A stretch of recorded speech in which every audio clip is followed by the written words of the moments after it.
जय Shri Krishna everyone, welcome to TY classes. आज हम बात करेंगे क्लास 9 का chapter 12 improvement in food resources की बात कर रहे थे। तो हमने फूड रिसोर्सेज को इम्प्रूव करने के लिए सबसे पहले हमने बेस्ट से बेस्ट क्रॉप वैरायटीज सेलेक्ट कर ली थी। क्रॉप वैरायटीज के सिलेक्शन के बाद बात करते हैं क्रॉप प्रोडक्शन एंड मैनेजमेंट। तो क्रॉप का वैरायटीज सेलेक्ट करने के बाद कहाँ ग्रो करेंगे, किस तरीके से ग्रो करेंगे, कौन कौन सी टेक्नोलॉजीज उसमें यूज होगी, तो ये सारे क्या है, इन सबका ओवरऑल मैनेजमेंट जो है वो क्या किस में इंक्लूड होता है, क्रॉप प्रोडक्शन मैनेजमेंट में। अब यहाँ अगर हम बात करें तो प्रोडक्शन के बेसिस पर इट मीन्स अगर मैक्सिमम यील्ड के लिए क्या होगा कि मैक्सिमम इनपुट भी जरूरी है। तो प्रोडक्शन जो है वो किस पे बेसिस है कि मैक्सिमम इनपुट किस तरीके से होता है। अब प्रोडक्शन जो होता है 3 कैटेगरीज में इंक्लूड किया गया प्रोडक्शन के बेसिस पे।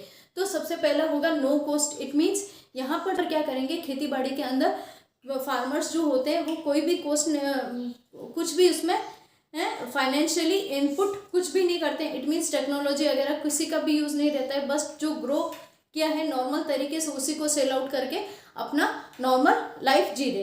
देन उसके बाद बात करते हैं लो कॉस्ट की। तो लो कॉस्ट में क्या होगा, कुछ हद तक जो है वो सर्वाइवल के लिए क्या करेंगे, सिर्फ सीड्स लेंगे बेस्ट और उसको ग्रो करेंगे। बाकी उनमें कोई टेक्नोलॉजी या कोई साइंटिफिक टेक्नोलॉजीज का या मैक्सिमम नए तरीके से किस तरीके से जो है वो फार्मिंग को या किस तरीके से यील्ड को मैक्सिमम प्रोडक्शन किस तरीके से यील्ड से मैक्सिमम प्रोडक्शन रिसीव किया जा सकता है, उस पर उस वर्क नहीं करते हैं। तो इट मीन्स यहाँ क्या हो रहा है कि सिर्फ और सिर्फ प्रोडक्ट वेराइटीज सेलेक्ट करके नॉर्मल जो है वो लाइफ चल रही है। इट मीन्स यहाँ क्या हो रहा है, यील्डिंग जो हो रही है वो ज़्यादा नहीं हो रही। देन उसके बाद बात करते हैं कैटेगरी है हाई कॉस्ट की। तो वहाँ हाई कॉस्ट में क्या होगा, फार्मर्स क्या करते हैं, साइंटिफिक अप्रोचेस से मैक्सिमम प्रोडक्शन को रिसीव करने की कोशिश करते हैं। अब ये जो मैक्सिमम प्रोडक्शन रिसीव करेंगे यहाँ वेराइटीज़ पे भी डिपेंड होगा, अलग अलग पैटर्न से जो खेती बाड़ी करेंगे उस पर भी डिपेंड होगा। तो यहाँ क्या हो रहा है कि सबसे हाई यील्ड जो है वो क्या है, हाई इनपुट से रिसीव होगी। तो वहाँ मैक्सिमम क्या होगा, वहाँ मैक्सिमम प्रोडक्शन जो होगा वो कहाँ होगा, हाई यील्ड, जहाँ हाई इनपुट हुआ है, जहाँ साइंटिफिक टेक्नोलॉजीज ज़्यादा यूज़ हुई है वहाँ क्या होगा, हाई इनपुट होगा। तो ये तो बात हो गई प्रोडक्शन एंड मैनेजमेंट की। अब ये क्रॉप प्रोडक्शन जो है वो कॉस्ट के अलावा अब उनकी न्यूट्रिशनल वैल्यू पे भी डिपेंड रहता है, उनके वाटर अमाउंट यानी सिंचाई किस तरीके से कर रहे हैं उस पर भी डिपेंड रहता है, और क्रॉपिंग पैटर्न पे भी डिपेंड रहता है। तो सबसे पहले हम बात करते हैं न्यूट्रिशनल मैनेजमेंट की। तो न्यूट्रिशनल मैनेजमेंट में क्या है, प्लांट्स जितने भी न्यूट्रिएंट्स होते हैं वो या तो वाटर से रिसीव करते हैं या सॉइल से या एयर से। तो इन तीनों के जरिए जितने भी न्यूट्रिएंट्स होते हैं वो प्लांट रिसीव करते हैं। अब ये जो न्यूट्रिएंट रिसीव हो रहे हैं उन न्यूट्रिएंट की अमाउंट पे भी डिपेंड होता है कि कितनी अमाउंट में ये प्लांट को रिसीव हो रहा है। अगर मैक्सिमम अमाउंट में रिसीव हो रहे हैं इट मीन्स जो मेजर अमाउंट है, यानी ज़्यादा से ज़्यादा अगर न्यूट्रिएंट रिसीव कर रहे हैं, कुछ न्यूट्रिएंट ऐसे होते हैं जिनको प्लांट की नीड ज़्यादा होती है। तो प्लांट की नीड जिनको ज़्यादा होती है उनको बोलते हैं मैक्रो न्यूट्रिएंट। अब इन मैक्रो न्यूट्रिएंट में कौन कौन से आएंगे, जैसे कार्बन आ गए, नाइट्रोजन आ गए, तो ये क्या है, ये मैक्रो न्यूट्रिएंट्स में इंक्लूड होते हैं। अब बात करते हैं माइक्रो न्यूट्रिएंट क्या होते हैं। तो माइक्रो न्यूट्रिएंट क्या होते हैं कि ऐसे न्यूट्रिएंट्स होते हैं जिनमें ऐसे केमिकल्स होते हैं जिनकी प्लांट को नीड होती है लेकिन बहुत ही कम क्वांटिटी में उनकी रिक्वायरमेंट रहती है। तो ये जो कम क्वांटिटी की रिक्वायरमेंट रहती है उनको क्या बोलते हैं, माइक्रो न्यूट्रिएंट। अब इसमें इंक्लूड होते हैं मॉलिब्डेनम इंक्लूड हो गया, कोबाल्ट हो गया और मैग्नीशियम हो गया। तो ये सारे क्या है, माइक्रो न्यूट्रिएंट में आते हैं। अब ये जो न्यूट्रिएंट होते हैं इन न्यूट्रिएंट की प्रॉपर फिलिंग भी ज़रूरी होती है। अब ये न्यूट्रिएंट को रिसीव करने का रिसोर्सेज जो होते हैं वो भी अलग अलग होते हैं। अब ये रिसीव जो करेंगे न्यूट्रिएंट, अब उन्हीं न्यूट्रिएंट्स से क्या होगा, उन न्यूट्रिएंट्स को किस तरीके से रिसीव करेंगे, डेट इज बाय मैन्योर और बाय फर्टिलाइजर। अब बात करते हैं मैन्योर जो है वो क्या होता है। मैन्योर क्या है कि यहाँ जो है वो क्या होता है, मैन्योर एक नेचुरल रिसोर्सेज होते हैं जिसको हम खाद बोलते हैं, और ये नेचुरल प्रोसेस से या नेचुरल प्रोसेस से ये बनती है। अब यहाँ अगर मैन्योर की बात करें तो ये क्या होती है, जनरली लीव्स वेस्टेज जो रहती है, लीव्स से या एनिमल वेस्टेज या वेजिटेबल वेस्टेज है, इन सब के वेस्टेज से जो बन रही है वो क्या है, मैन्योर बनती है। और यहाँ जो ये मैन्योर बनती है वो नेचुरल प्रोसेस के थ्रू बनती है। अब मैन्योर की बात करें तो ये वापस जो है वो सब कैटेगरीज में इंक्लूड होती है, compost and vermi compost and then green manure. सबसे पहले हम बात करते हैं कंपोस्ट और वर्मी कंपोस्ट क्या है कि जैसे डेड रिमेन्स रहते हैं, किसी भी सड़े गले जितनी भी ऑर्गेनिक चीज़ें हुई उन ऑर्गेनिक चीज़ों को क्या करेंगे, एक कंटेनर के अंदर फिल कर देते हैं। अब फिल करने के बाद क्या होगा, थोड़े थोड़े जो है वो ऊपर से सॉइल डालते रहते हैं। धीरे धीरे क्या होगा कि जो ऑर्गेनिक चीज़ें होंगी वो डिकम्पोज होती रहेगी। अब ये जो डिकम्पोज हो रही है, ये जो डिकम्पोज हो रही है वो धीरे धीरे क्या कर रही है, खाद बना रही है। और वर्मी कंपोस्ट क्या है कि अगर उसमें अर्थवर्म की क्वांटिटी, अर्थवर्म डाल दे, तो अर्थवर्म डालने से क्या होगा, अर्थवर्म क्या ये एक तरह से क्या है, फार्मर्स फ्रेंड है। तो ये क्या करता है, ये अर्थवर्म क्या करता है, इन सबको जो नॉर्मल जो ऑर्गेनिक मटेरियल रहते हैं उनको क्या करता है, ये क्या करता है, खाद में चेंज करता रहता है। तो यहाँ क्या हो रहा है, एक नेचुरल प्रोसेस के थ्रू मैन्योर प्रोड्यूस हो रही है। तो ये क्या हुई, कंपोस्ट एंड वर्मी कंपोस्ट। अब बात करते हैं ग्रीन मैन्योर की। Green manure it means, green manure में अगर बात करें तो सन हेम्स इंक्लूड होती है, जिनको बोलते हैं हम सेंगई बोलते हैं। अब ये जो संगई है ये क्या होती है, ये क्या करते हैं कि पर्टिकुलर एक क्रॉप को ग्रो कर दी, उसके बाद क्या करते हैं, सन हेम्प को ग्रो कराया जाता है, इट मीन्स सेंगई को ग्रो कराया जाता है। अब ये ग्रो करने के बाद क्या होता है कि इनको काट के और इन वही ज़मीन में क्या करते हैं, ऊपर सॉइल से वापस कवर कर दे। तो ये क्या करती है, सॉइल की न्यूट्रिशनल वैल्यू को इंक्रीज कर देती है और सॉइल की नेचुरल प्रोडक्टिविटी को भी इंक्रीज करती है। यानी न्यूट्रिशनल पॉइंट ऑफ व्यू से देखा जाए तो सॉइल की क्वालिटी इंक्रीज हो जाती है। और इसी को जो है वो क्या बोलते हैं, ग्रीन मैन्योर बोलते हैं, क्योंकि यहाँ पर जो है वो क्या कर रहे हैं, सन हेम्प का यूज़ कर रहे हैं, जो ये एक तरह से ग्रीन मैन्योर यानी हरी खाद के रूप में यूज़ लिया जाता है। अब बात करते हैं ऑर्गेनिक फार्मिंग। ऑर्गेनिक फार्मिंग क्या होती है, ऑर्गेनिक फार्मिंग की अगर बात करें तो ये एक ऐसी फार्मिंग होती है जिसमें केमिकल्स का यूज़ बिल्कुल नहीं लिया जाता। कोई भी फार्मिंग जिनमें केमिकल्स का यूज़ नहीं लिया जाता, ये टोटली जो है वो नेचुरल तरीके से जो है वो ग्रो कराई जाती है। तो यहाँ नेचुरली जो है वो क्या हो रहा है कि सब्जियां जो उगाई जा रही है उनमें केमिकल्स का छिड़काव नहीं किया जाता है। हम फर्टिलाइज़र की, तो फर्टिलाइज़र्स क्या होते हैं, ये ऐसे केमिकल्स होते हैं जिनको डायरेक्टली सॉइल के अंदर डाला जाता है, जिनमें क्वांटिटी की बात करें तो फॉस्फोरस, पोटेशियम और नाइट्रोजन की क्वांटिटी को फुलफिल करने के लिए ये सब्सटेंस जो है वो डायरेक्ट सॉइल में डाले जाते हैं ताकि प्लांट की न्यूट्रिशनल वैल्यू को इंक्रीज किया जा सके। तो ये फर्टिलाइजर जो हो गए वो क्या हो गए, मैन मेड हो गए। और ये क्या करते हैं, डायरेक्ट जो है वो these are the direct supplement given to the plant via soil.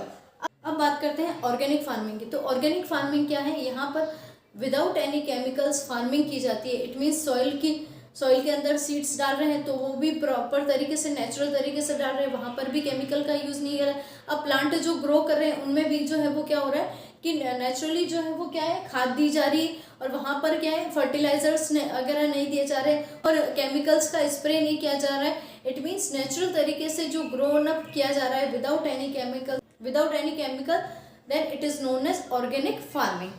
Next हम बात करेंगे इरिगेशन की। तो इरिगेशन मीन्स क्या होता है, सिंचाई करना। प्लांट को रिसोर्सेज के अलावा, इट मीन न्यूट्रिशन के अलावा पानी की भी बहुत ज़्यादा रिक्वायरमेंट रहती है। तो हर क्रॉप की जो है वो अलग अलग पानी की रिक्वायरमेंट रहती है। यानी तो पहले के टाइम में क्या होता था कि सिंचाई के लिए पहले फार्मर्स जो टोटली रेनफॉल पर डिपेंड रहते थे। इट मीन्स अगर बारिश का मौसम, अगर बारिश हुई तो फसल अच्छी होगी, और अगर नहीं हुई तो ये फसल जो है वो डिस्ट्रॉय हो जाती है। तो टोटली जो है वो बारिश के मौसम पे ही डिपेंड होते थे। इट मीन्स साल में एक या मुश्किल से 2 क्रॉप्स होती थी। तो पानी की कमी की वजह से क्या होता था कि प्रोडक्शन जो होता था वो मैक्सिमम रिसीव नहीं होता था। बट आज के टाइम में क्या है कि इरिगेशन में भी क्या है, एडवांस टेक्नोलॉजीज यूज़ होने लगी। मैक्सिमम से मैक्सिमम जो है वो पानी खेतों तक पहुंचाया गया, ताकि क्या है ज़्यादा से ज़्यादा ज़्यादा से ज़्यादा फसलें जो है वो हमें मिल सके। तो इसके लिए सबसे पहले इरिगेशन के सोर्सेज की अगर बात करें, यानी पानी की सिंचाई के सोर्सेज जो है वो क्या क्या है, सबसे पहला हम बात करते हैं वेल की। वेल यानी कुआं। तो कुएं भी जो है वो 2 तरीके के होते थे, डग वेल एंड ट्यूब वेल। तो डग वेल की अगर बात करें, वेल की, तो डग वेल क्या होते हैं, नॉर्मली खुदाई से जो कुएं खोदे जाते हैं वो क्या कहलाते हैं, डग वेल। तो यहाँ जो होता है क्या, मैन मेड तरीके से क्या होता है कि खुदाई की जाती है, और जिस लेवल पे पानी मिल जाता है तो वहाँ क्या होता है, वहाँ से जो है वो पानी रिसीव किया जाता है, और ये एक तरह से जो है वो क्या है, सिंचाई का सोर्स बन जाता है। तो ये जो कुएं हैं, तो वहाँ कुएं में क्या होता है, आउटर साइड में सीमेंट से या ईंटों से क्या करते हैं, एक कवरिंग बना देते हैं, ताकि क्या है लॉन्ग टाइम तक के लिए जब पानी रिसीव हो सके। तो ये तो बात हो गई डग वेल की। अब बात करते हैं ट्यूबवेल की। तो ट्यूबवेल क्या होता है, यहाँ मशीनों के थ्रू जो है वो एक छोटा सा होल किया जाता है। उस होल के थ्रू जो है वो क्या करते हैं, पाइप नीचे से नीचे डाले जाते हैं। तो ये पाइप के थ्रू जो है वो सेटिंग्स करते हैं और वो वापस जो पानी खींचा जाता है वो ऊपर जो है वो किससे, मशीनों से खींचा जाता है। तो ये तो बात हो गई वेल की। अब बात करते हैं कैनाल की। तो कैनाल क्या है, एक नहर है। तो नहर का कनेक्शन जो होता है वो क्या होता है, नदियों से कनेक्ट होती है और ये धीरे धीरे क्या है, पानी का सोर्स बनती है आसपास के एरिया में, ताकि पानी का सप्लाई प्रॉपर तरीके से हो सके। नेक्स्ट हम बात करते हैं रिवर लिफ्ट सिस्टम की। तो रिवर लिफ्ट सिस्टम में क्या होता है, ये भी नदी के आसपास का एरिया होता है। तो जहाँ अगर नहरें नहीं पहुँच पाई है तो वहाँ क्या होगा, नदी के आसपास जो का एरिया होगा वहाँ पर क्या होगा, एक छोटा सा रास्ता निकाला जाता है, जिससे नदी के एक छोटा सा बहाव जो है वो क्या कर रहा है, उस बहाव के थ्रू बहाव क्या करता है, वो खेत में छोड़ा जाता है और वहाँ से क्या होता है, पानी के सोर्सेज जो होते हैं वो नदी से खेत की तरफ पहुँच पाते हैं। तो यहाँ क्या हो रहा है, रिवर लिफ्ट सिस्टम में क्या हो रहा है, इट मीन्स रिवर का एक हिस्सा जो है वो नदी में छोड़ दिया जाता है और छोटा सा रास्ता बनाकर। अब बात करते हैं टैंक की कि ये भी एक तरह से वाटर रिसोर्सेज होते हैं। जहाँ नॉर्मली पानी नहीं पहुँच पा रहा है वहाँ टैंक के थ्रू पहुँचाया जाता है, 4 व्हीलर्स के थ्रू। और ये क्या आता है, टैंक के थ्रू जो है वो क्या है, पानी को जो है वो ट्रांसफर किया जाता है और इरिगेशन किया जाता है। इट मीन्स क्या, वहाँ पर सिंचाई की जाती है। तो ये सारे जो है वो इरिगेशन प्रोसेस जो है वो एडवांस टाइप के हो गए। तो अब हम बात करेंगे टैंक की। तो टैंक क्या होता है, ये भी एक तरह से वाटर रिजर्वर होते हैं। अब जहाँ सूखा हो रहा है या लंबे टाइम तक वाटर रिसोर्सेज वहाँ पर अवेलेबल नहीं हो रहे, तो वहाँ क्या हो रहा है, टैंक के थ्रू जो है पानी पहुँचाया जाता है और वहाँ चाहे एनिमल सोर्सेज हो चाहे प्लांट सोर्सेज हो, वहाँ पर वाटर की अवेलेबिलिटी टैंक से की जाती है। नेक्स्ट हम बात करेंगे क्रॉपिंग पैटर्न की। तो क्रॉपिंग पैटर्न में क्या होता है, फूड रिसोर्सेज को किस तरीके से इम्प्रूव किया जा सकता है, that is by next cropping pattern. तो क्रॉपिंग पैटर्न क्या है, फसल लगाने का तरीका अलग अलग होता है, उस तरीके को किस तरीके से हम मैक्सिमम यील्ड ऑब्टेन कर सकते हैं, that is included in cropping pattern. सबसे पहले हम बात करते हैं मिक्स्ड क्रॉपिंग की। तो मिक्स्ड क्रॉपिंग क्या है कि ऐसी क्रॉपिंग यानी इस तरीके से फसल लगाई जाए ताकि मैक्सिमम यील्ड हो। तो यहाँ मिक्स्ड क्रॉपिंग में क्या है, एक या एक से ज़्यादा फसल फ्लुएंसी में ऐसे ग्रो की जाती है। तो वहाँ क्या होता है कि लॉस जो होता है वो कम होता है और सॉइल के अंदर न्यूट्रिएंट्स जो होते हैं वो मैक्सिमम यूटिलाइज होते हैं। फॉर एग्जांपल जैसे देखा जाए, अगर मिक्स क्रॉपिंग क्या है, एक ही खेत में एक ही एरिया में गेहूं और चना अगर साथ में उगाए जा सकते हैं, तो वहाँ क्या हो रहा है कि फसल की जो है वो डिस्ट्रॉइंग के चांसेस जो होते हैं वो कम होते हैं और बैक्टीरिया के फैलने के या कोई भी डिजीज फैलने के चांसेस भी कम होते हैं। उसके बाद नेक्स्ट बात करते हैं, ये जैसे कॉम्बिनेशन है ये अब कॉम्बिनेशन जो लेते हैं वो कॉम्बिनेशन डिफरेंट रिसोर्सेज, प्लांट को किस सोर्सेज की रिक्वायरमेंट है, प्लांट को कौन से न्यूट्रिएंट की रिक्वायरमेंट है, अलग अलग न्यूट्रिएंट की रिक्वायरमेंट के बेसिस पे इनकी क्रॉपिंग पैटर्न सेलेक्ट किया जाता है। इट मीन्स यहाँ क्या हो गया, अगर गेहूँ को किसी और न्यूट्रिएंट की रिक्वायरमेंट है और ग्राम को किसी और न्यूट्रिएंट की रिक्वायरमेंट है, तो ये दोनों की जो रिक्वायरमेंट है न्यूट्रिएंट की वो अलग अलग है, इसीलिए इनको मिक्स्ड क्रॉपिंग में यूज़ किया जाता है। अगर नेक्स्ट एग्जांपल और देखें तो क्या है, वीट और मस्टर्ड यानी गेहूं और सरसों को भी जो है वो साथ में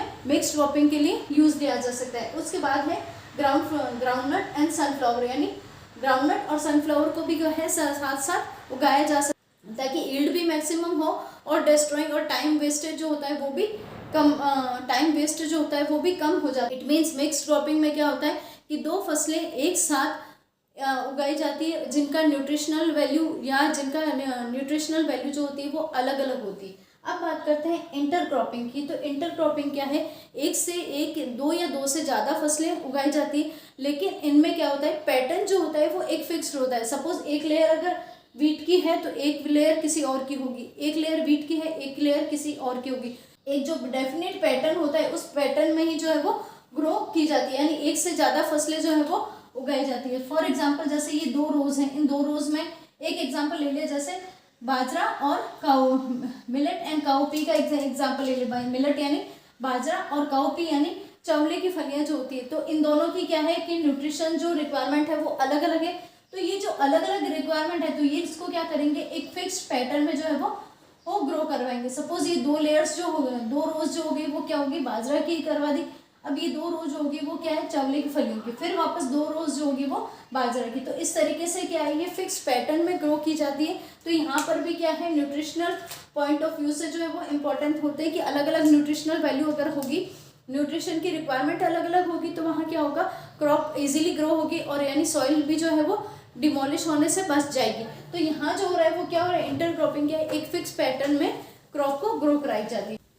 अब बात करते हैं क्रॉप रोटेशन की। तो क्रॉप रोटेशन में क्या होता है, कंटिन्यू एक फसल उगाने से क्या होता है कि सॉइल की फर्टिलिटी जो है वो डैमेज हो जाती है। तो इस फर्टिलिटी को मेंटेन रखने के लिए क्या करते हैं, क्रॉप्स का रोटेशन करते हैं।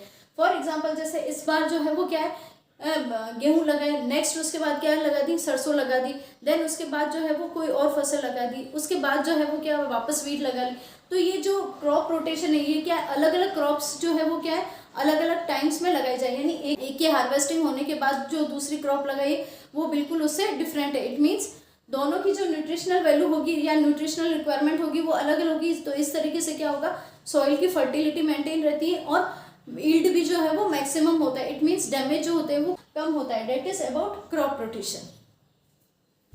नेक्स्ट हम बात करेंगे क्रॉप प्रोटेक्शन मैनेजमेंट की। तो क्रॉप प्रोटेक्शन मैनेजमेंट क्या है, क्रॉप्स को किस तरीके से प्रोटेक्ट किया जाए, चाहे वो फंगस हो, चाहे बैक्टीरिया हो, चाहे वायरस हो, चाहे दूसरे पेस्ट वगैरह हो, वीड्स वगैरह हो। तो ये जो डिस्ट्रॉय कर रहे हैं, ये न्यूट्रिशनल वैल्यू को डिस्ट्रॉय कर रहे हैं या क्रॉप की यील्ड को कम कर रहे हैं, उन सभी से प्रोटेक्ट किस तरीके से किया जाए, वो मैनेज किस तरीके से किया जाए, तो वो क्रॉप प्रोटेक्शन मैनेजमेंट में आता है। अब बात करते हैं वीड्स जो होती है, क्या होती है वीड्स, क्या होती है, ये एक अनवांटेड प्लांट्स होते हैं जो क्रॉप्स के आसपास जब ग्रो कर जाते हैं। अब ये जब भी ग्रो करते हैं तो ये क्या करते हैं, उनका फूड और स्पेस जो होता है वो एक्सेस में कंज्यूम कर लेते हैं। तो एज अ रिजल्ट क्या होता है कि नॉर्मल जो क्रॉप ग्रो करी, जो मेन क्रॉप होती है वो या तो डिस्ट्रॉय होना शुरू हो जाती है या उसकी न्यूट्रिशनल वैल्यू कम हो जाती है। तो वीड्स क्या है, वीड्स को रिमूव करना बहुत ज़रूरी होता है।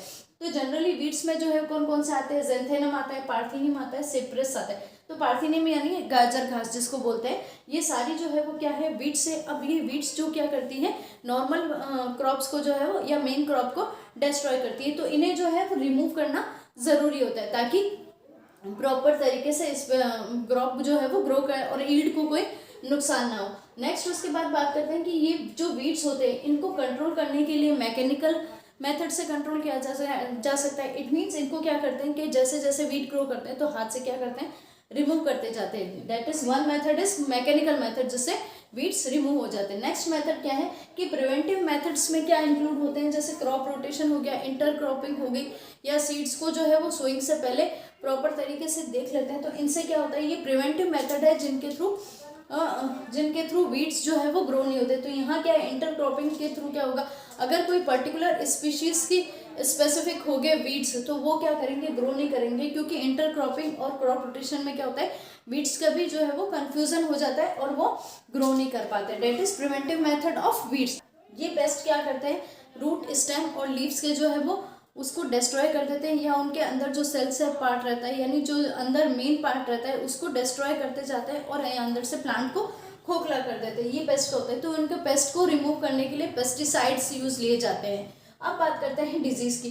तो जनरली डिजीज़ रेसिस्टेंस जो है वो generally disease resistance varieties use ली जाती है ताकि उनमें डिजीज़ ना हो। लेकिन अगर लग जाती है तो जैसे लग गई है, फॉर एग्जांपल जैसे बैक्टीरिया अटैक हो गया या फंगल अटैक हो गया, वायरस अटैक हो गया, तो इन केस में क्या करेंगे, बैक्टीरियोसाइड से, फंगिसाइड से, ये सारी जो है फंगिसाइड से जो ये सारे जो केमिकल्स होते हैं वो केमिकल्स यूज लेते हैं। इन केमिकल से क्या होता है, बैक्टीरिया हो, चाहे फंगस हो, चाहे पेस्ट वगैरह हो, ये सारे रिमूव हो जाते हैं और ये डिस्ट्रॉय हो जाते हैं, ताकि क्या है क्रॉप को प्रॉपर तरीके से प्रोटेक्ट किया जा सके, नुकसान होने से बचाया जा सके। That is all included in crop protection and management. Thank you.